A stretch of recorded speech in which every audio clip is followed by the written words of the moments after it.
Macca's Guides.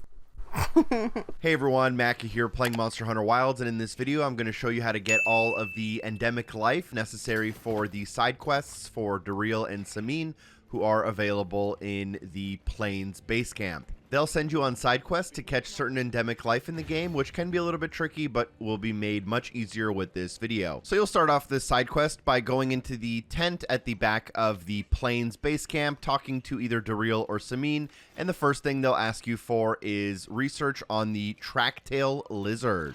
You do have to make a little bit of progress through the game before they offer these side quests, by the way, but the easiest way to get the Tracktail Lizard is to start at the Kanufa village.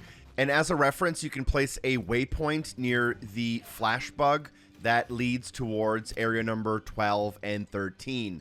And as you exit here, you should notice these Tracktail Lizards. If they're not here, that's completely fine. This is a very common creature, and they will be scared away, as you'll see on screen. I take out my capture net, but they very quickly burrow into the ground if you're not fast. Luckily, this is a very common creature, so you should be able to find another pair close by. If you can't, you can fast travel to a different map, like the Oil Well Basin, fast travel back to here, and they should respawn. You can also set up a portable grill and rest to make sure the environment is plenty, which should help with these creatures.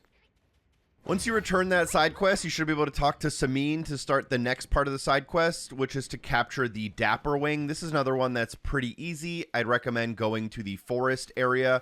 It is, I believe, only in the forest area, but it's extremely common once you know what you're looking for, which is a very colorful bird. What I'd recommend doing is going from the base camp, and from the base camp, just exit forward into areas 1 and 2.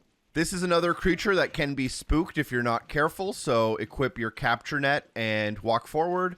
As the water opens up, you should notice this large tree in front of you, and to the right there is a branch that sticks out of the water. 2 Dapperwings like to fly to this branch and sit down. If they're not here, you can fast travel away to a different map and then come back. Feel free to set up your barbecue and rest to make it daytime with a plenty environment just in case. The next side mission can be found from Dareel, and he'll ask you to go find the Ember Rufflizard, which is available in the Oil Well Basin. If you're not able to find this side mission from him, you'll have to come back once you make some progress in the main story campaign. Now for the Ember Rufflizard, let's go to the Oil Well Basin, starting at the base camp.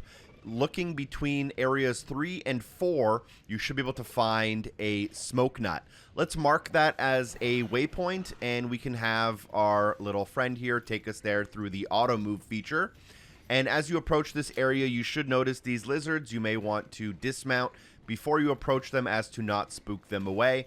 They really like to hang out near this smoke nut, and if they're not here, just fast travel to a different map like the Plains and then fast travel back and try again. Continuing at the pattern, let's go ahead and talk to Samin. He's going to ask us to capture the Rime Beetle, which is available in the Ice Shard Cliffs. You'll need to make some story progress in order to unlock this area and the side mission. What I'm going to do is I'm going to start from the Area 1 Icy Shore pop-up camp, and I'm going to travel towards Area 2, and I can just mark anything inside of the large open area in Area 2.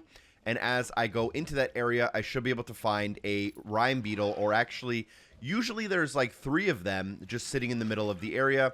Taking out my capture net in order to find it and capture. This one's one of the easier ones, surprisingly, considering it's pretty late into the game now.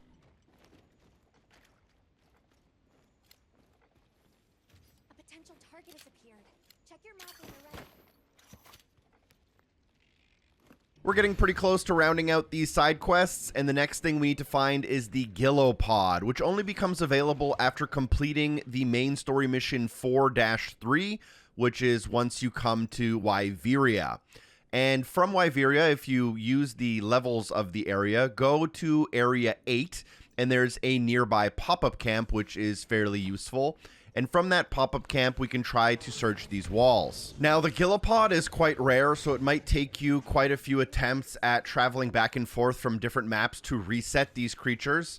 But there are actually 2 types of creatures on these walls. The regular ones are the pillow pods, and the Gillopod is substantially larger and more colorful. That's the one you'll want to grab, and having a plenty environment will help you here. Last but not least, our final mission from these two is to capture a Sandstar, and this is going to be probably the trickiest one in the game, which can take you the longest. It is available in the Windward Plains, and I'd recommend resting, and you'll want the environment to be plenty, and very importantly, the time of day to be nighttime.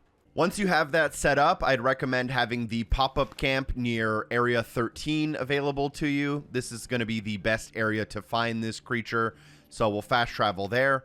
And the easiest way to spot it is to just look out for a blue shimmer. And what I do is I run towards these rocks that are just above Area 13 towards Area 12.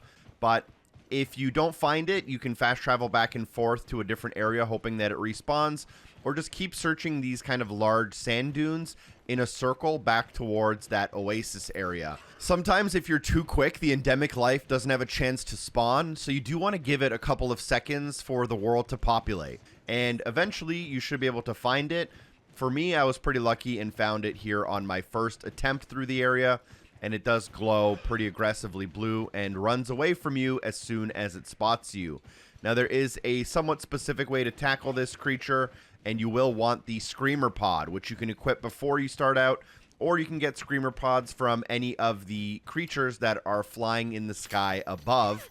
With your Screamer Pod available, shoot the Sandstar with the Screamer Pod to kind of shock it, quickly switch over to your capture net and capture that thing, unlocking the I Caught a Shooting Star achievement/trophy in the process. Turn in that side mission to complete the quest line. Drop a like on this video, share it with a friend. Special thanks to everyone on Patreon for supporting the show. Peace.